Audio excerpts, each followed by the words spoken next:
Hello everyone, mic check. Can anyone hear me?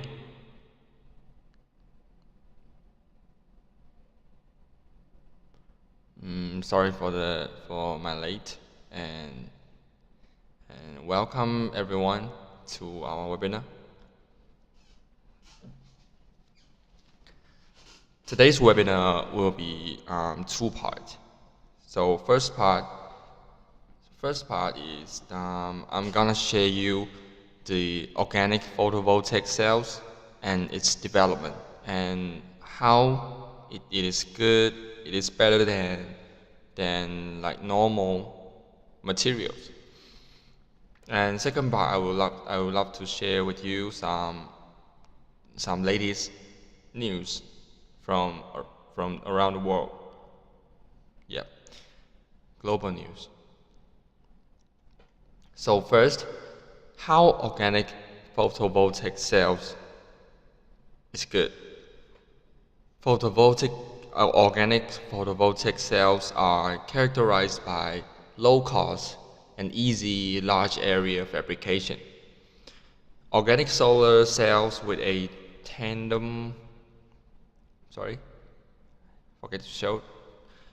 and organic solar cells with a tandem stack configuration have outstanding advantages in achieving high photoelectric energy conversion efficiency. Photovoltaic efficiency. Due to the more efficient utilization of sunlight among them, the tunnel junction used to connect the front and rear subcells simultaneously undertakes functions such as light transmission, charge connection, and solvent blocking, which has an important impact on photovoltaic efficiency. Building high-performance tunnel junction is one of the challenges in the direction of organic photovoltaics. So, luckily, recently, a Chinese scientist, Hou Jianhui, a researcher at the Laboratory of Polymer Physics and Chemistry, Institute of Chemistry, Chinese Academy of Sciences, discovered that in the process of electron beam evaporation of titanium dioxide, rutile phase titanium dioxide can be converted into an amorphous film. The film is not only uniform and dense, but also has good acid resistance, and therefore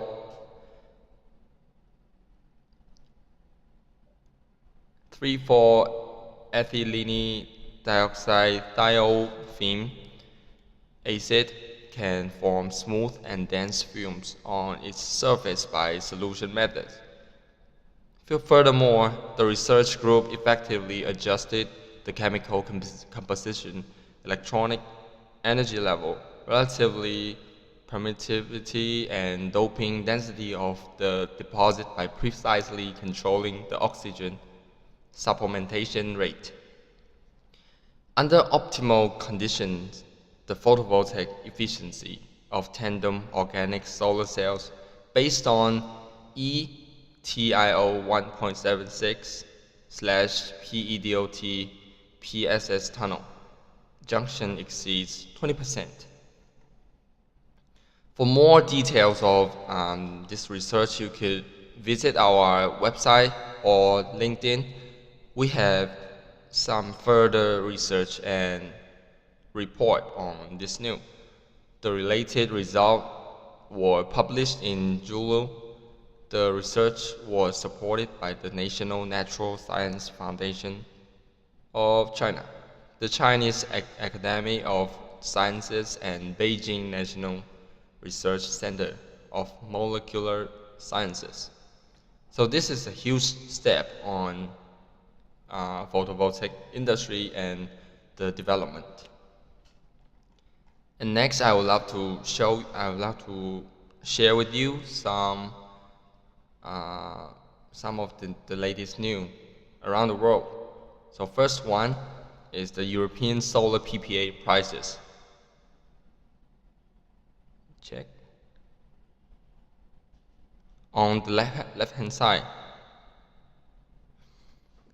this one, left-hand side, we can see that European solar PPA prices rise, and this is from Green Energy News, Level 10 Energy. From Villa Molina, European PPA prices for solar and wind power has risen 27.5 year-over-year. According to the first quarter PPA price index from US renewables marketplace and procurement platform Level 10 Energy. In its previous report published on October, Level 10 Energy stated that the market was cooling down. The war in Ukraine has dramatically changed the scenario. The conflict is the largest crisis to affect Europe's renewable energy markets, sending wind and solar power purchase agreement prices up 8.6% to an average price of 0.057 per watt hour of euros. And of course, for solar, they range between 0.038 per kilowatt hours in Spain and 0.074 per kilowatt hour in Lithuania, both in euros. Despite this favorable scenario, interconnection and regulatory challenges are significant in multiple European markets, especially those related to permits, and further price increases are expected. So, according to Luis Lopez Polin, the senior business development manager of Level 10 Energy in Europe, he said, in Spain, a number of factors are causing a continual increase in solar PPA prices, and an increasing number of retail electricity providers are purchasing spare capacity to meet their own decarbonization goals and provide green electricity offerings to customers. He explained, after the storm of corporate contracts of Spanish renewables in the last 2 years, many projects with greater development maturity have found bidders, reducing the total number of available projects. This is what he said originally. And in Italy, the second largest concentrator of European PPA offerings on the Level 10 marketplace, which is 27%. The country's tiresome and lengthy permitting process has made it difficult for developers to build fast enough to keep up with demand. Italian lawmakers changed environmental review procedures last year in a bid to streamline and speed up the process, but it will take time to see these changes reflected in the market. Italian solar PPA prices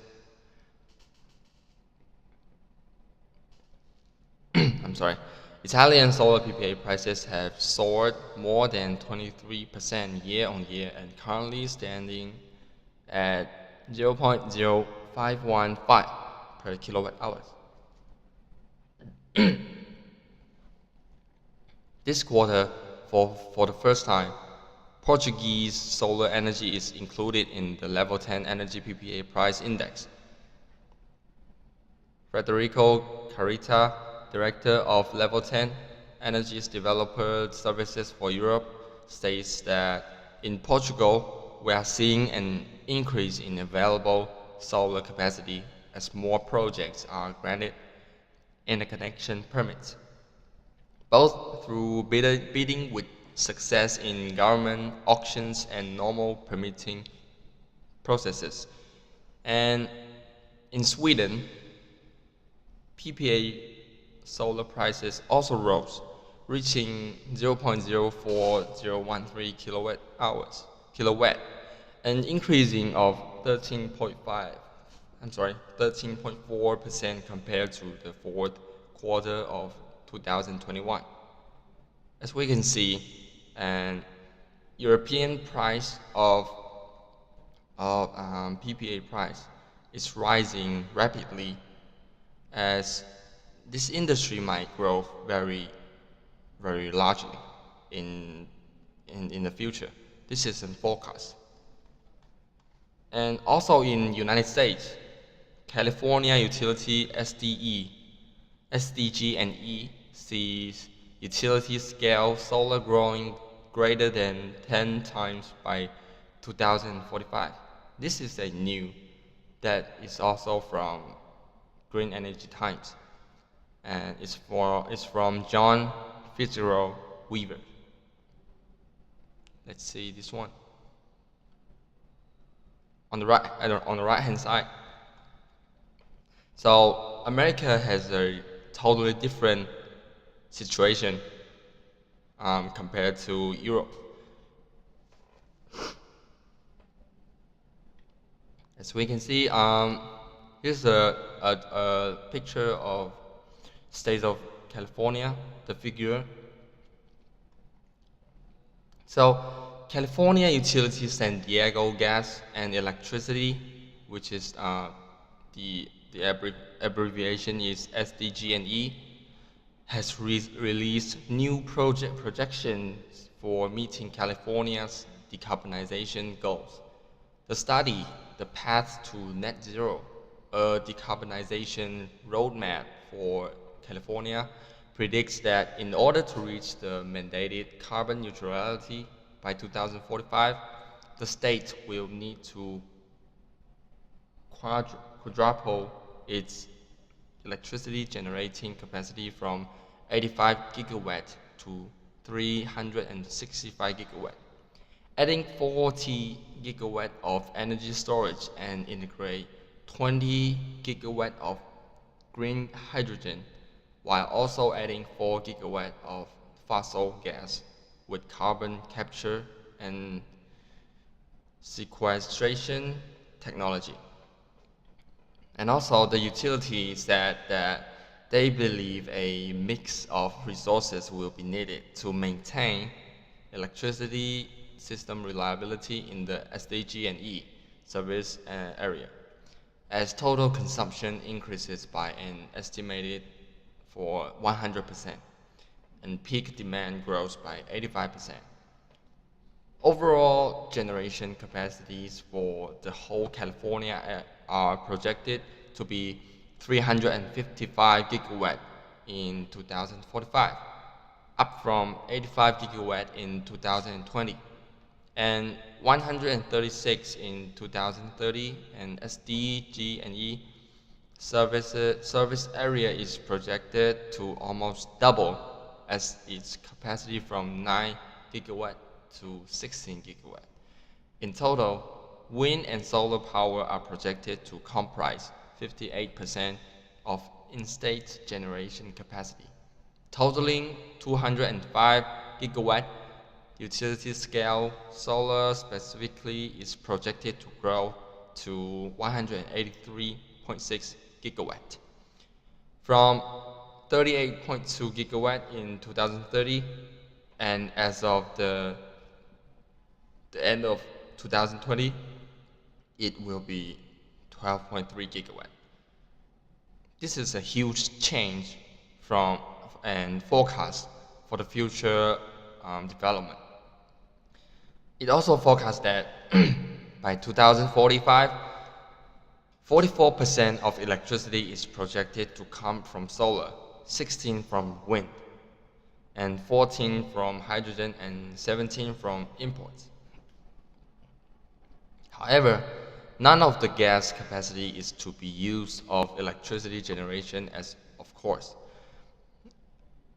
Electricity is required by law to be 100% fossil free by 2045.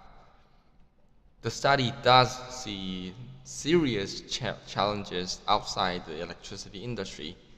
Of the 68 million metric tons (MMT), the GHGs generated by the state, 25 MMT will come from the industrial sector, 19 from agriculture, and 13 from buildings and 11 from transportation. However, the transition might end up creating a wider gulf between haves and haves not.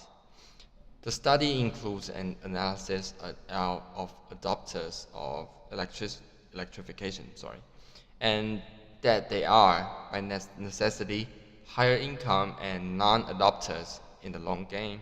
In the long game, higher income consumers who can afford electrification technology, for example, cars, heat pumps, and induction stoves, will eventually save more money on household energy costs, which will potentially compound existing inequality.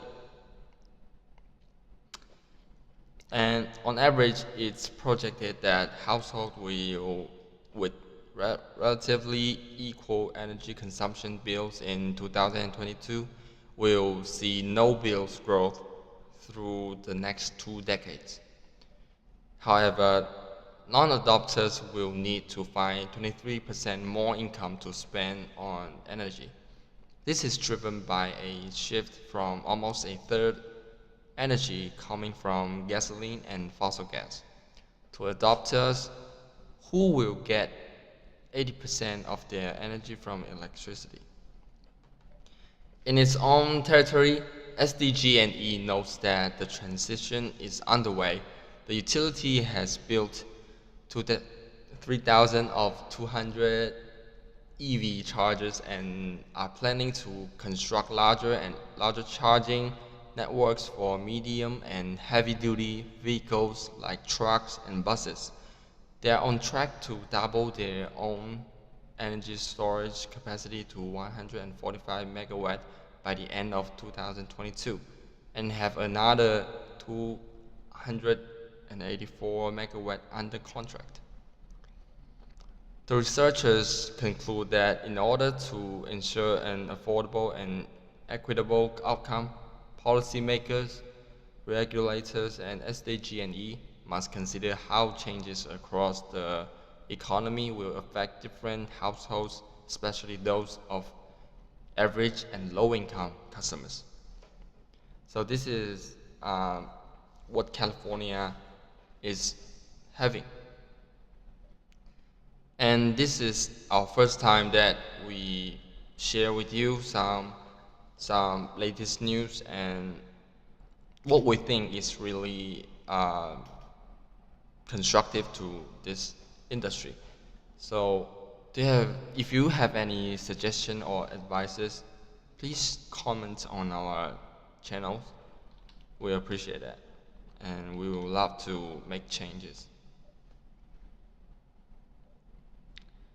So this is the end of today's webinar.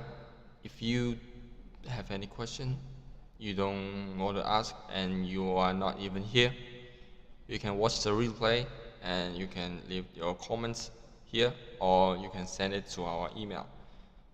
Our email address is info@renonpower.com, or you can check our LinkedIn. Our LinkedIn is Renon Power Technology Inc. Incorporate. Renon Power Technology. Yeah, this is it. Thank you for your attendance and hope you like it. And this is it. Cheers everyone. Have a good day. Bye bye.